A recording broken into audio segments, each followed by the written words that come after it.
Agora para falar de basquete, o NBB, você sabe, né? Acabou para o São José nos playoffs de oitavas de final, depois da eliminação para o Vasco por 3-1.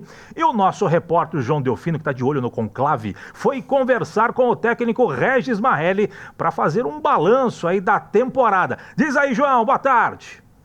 Boa tarde, Vieira. Boa tarde para todo mundo que está acompanhando o Hora do Esporte. Pois é, a temporada do São José Basquetebol terminou com a eliminação do NBB na semana passada e a gente está aqui com o técnico Regis Marrelli para fazer um balanço sobre esse NBB e sobre essa temporada. Regis, tudo bem? Boa tarde para você. Vamos falar então sobre esse NBB que terminou na semana passada, né? Essa eliminação contra o Vasco. Numa avaliação geral, né? O que você tira de lição desse primeiro NBB da sua volta ao São José, né? Bem, primeiro, boa tarde a todos, boa tarde ao Vieira, né? Cara, foi uma temporada muito irregular, eu falo muito isso daí, muitos altos e baixos, entendeu? A gente começou muito mal, até pela situação de ter acabado o Paulista, já começar o NBB, alguns jogadores machucados, né? O Choro que veio acabou também estando machucado, acabou indo embora, então acabou complicando muito a nossa situação, né? Teve a chegada do Adiel que colaborou bastante com a equipe. E depois ainda o Martim, mais para o final do primeiro turno, né? Acabou chegando o Martim. A equipe teve momentos muito bons, né? Como a ida para o Rio de Janeiro, aquela sequência de vitórias, Flamengo, Vasco. E a gente, aqui ganhamos do Minas, chegamos a abrir 16 pontos contra o Minas, que é o primeiro lugar da competição. Brasília, que estava ali entre os 4 primeiros. Então, teve momentos muito bons. E momentos que ninguém entendeu, que a equipe caiu de produção assim, de uma forma, né? Isso aí, inclusive, é uma dúvida que até hoje eu trago comigo, o que aconteceu nesses momentos, né? Que eu acho que é a grande pergunta, né? E realmente eu não consegui chegar a essa conclusão, entendeu? Realmente fiz reunião com jogadores, perguntei se tinha... E nada foi colocado, assim, então realmente a equipe oscilou de uma forma muito grande durante a competição, eu acho que foi o maior problema. E eu sempre falei que o mais importante era chegar bem no playoff, né? E a equipe não chegou tão bem. Tivemos o problema do Leal, né? Com uma facete plantar aí acabou ficando fora, né? Isso pesou bastante. Até o último jogo o Renato começou muito bem, fez 2 bolas de 3 seguidas e tal, mas era nítido o desgaste dele ter sido o único pivô, né? da série. Você percebeu que ele cansou, ele sentiu muito, né? Então ele acabou cansando demais, isso aí pesou bastante. Outra situação que acabou pesando bastante, o Douglas está com um probleminha no pé, não é nada grave, mas teria que parar um mês e pouco aí. E o Douglas fez uma temporada espetacular, eu acho que foi realmente o grande destaque da equipe, essa temporada foi ele. Mas ele teve que diminuir o número de treinos, a quantidade, a intensidade. Ele é um cara que treina demais, é um cara extremamente dedicado. E eu acho que isso aí também pesou na performance dele no playoff. Então essas duas coisas pesaram bastante.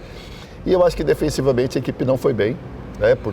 Por mais que o Marquinhos seja um grande jogador, por mais que ele seja um cara diferenciado, eu acho que 40 anos, né? Ele está com 40 anos, eu acho que a gente teria que ter uma defesa mais agressiva, mais forte. E ele acabou sendo o ponto de desequilíbrio realmente. Eu acho que a gente não conseguiu.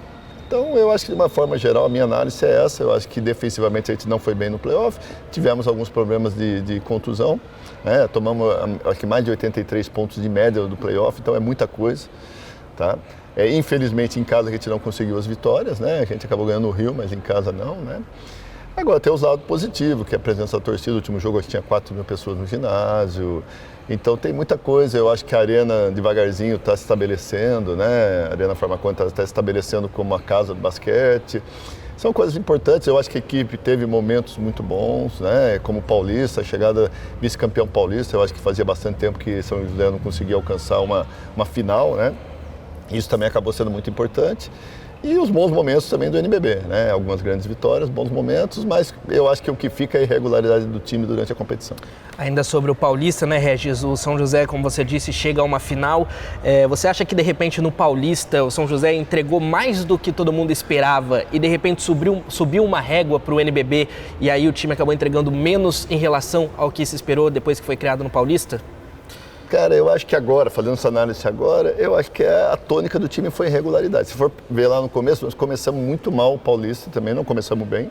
Tanto que eu acho que foi a primeira vez que um time fica no segundo grupo, que depois da primeira fase se divide em 2 grupos do Paulista, tem os 5 primeiros e os outros 3, né, os outros 5 que ficam no outro grupo.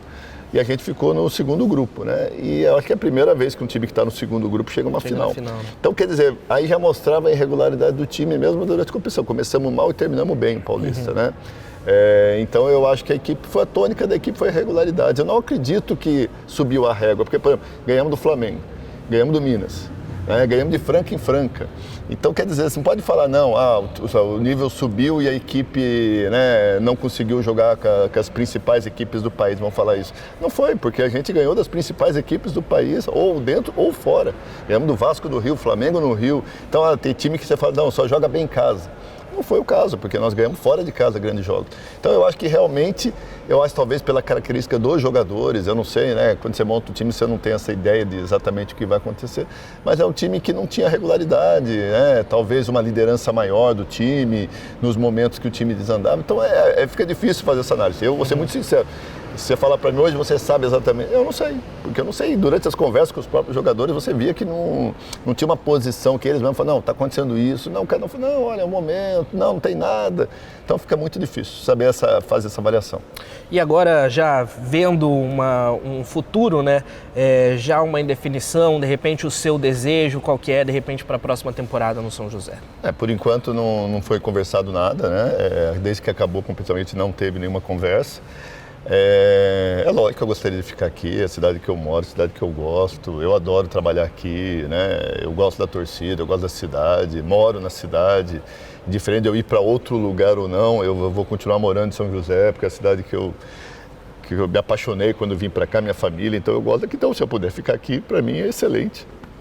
Mas é lógico que tem outras coisas, né? Agora existem as decisões, né, da diretoria, né? Eles vão fazer a avaliação, vai ter a decisão e estamos aguardando aqui, esperando, ou se vai surgir outro lugar, outra situação, né?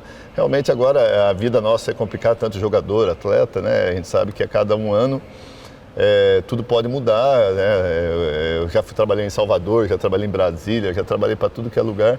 Então é a vida nossa, essa é a vida nossa, então, mas realmente gostaria de ficar aqui, espero que isso aconteça, né? E aqui eu me sinto muito bem, muito feliz e realmente gostaria muito de ficar aqui. Tá certo, Regis. A gente agradece a sua participação sempre durante essa temporada, né? Você que chegou lá então lá para o Paulista, foi lá no nosso programa do Hora do Esporte logo nessa chegada, né? Tá sempre em contato aí com a gente. Parabeniza você por essa temporada no São José, um vice-campeonato paulista muito comemorado e agora o NBB, que você realmente disse que faltou a regularidade no time, mas a gente também torce aí para que no restante, na próxima temporada, tudo dê certo. Agradecendo você. Quer mandar um abraço pro Vieira, tá lá nos acompanhando? Precisa tirar ele do estúdio, é só ar-condicionado, tranquilo, bem. Já deixou esse recado assim que eu cheguei, ele só fica mandando a gente vir e fica lá no ar-condicionado, ele e o Bruno, né? Legal, mas agradecer também, porque a imprensa, de uma forma geral, de São José sempre foi muito correta, né? Isso é importante, isso aí faz parte do sucesso de um projeto também. Então eu queria agradecer a todos aí e a torcida, né, pelo apoio de sempre. Tá certo. Obrigado ao Regis Marrelli. Tá aí um balanço sobre a temporada do São José Basquetebol, que agora então vai se preparar para o Campeonato Paulista no segundo semestre, para a próxima temporada 25-26. Volto com você no estúdio, Vieira. Um abraço. Valeu, João. Um abraço pra você. Daqui a pouco o João vai voltar aqui no nosso Hora do Esporte. Abraço, Regis Marrelli. Daqui a pouco eu saio do estúdio, Regis. Eu vou aí no basquete, vou te fazer uma visita aí no ginásio, seja o Lineu de Moura, seja a Arena Farmaconde, a Farmaconde Arena. Brunão, o Regis acho que resumiu bem aí a trajetória do São José dentro desse NBB. O que a gente falou aqui segunda-feira, né? Que o São José foi marcado, a campanha do São José foi marcada pela inconstância, né? Como o próprio Regis falou, no Paulista começou mal, pegou a segunda parte lá, a repescagem, né? Vamos dizer assim, no Paulista e conseguiu chegar até uma final de uma maneira até surpreendente, né? Vencendo o São Paulo fora de casa, enfim, conseguiu chegar na final e aí não tinha como contra a Franca bater o time de Franca.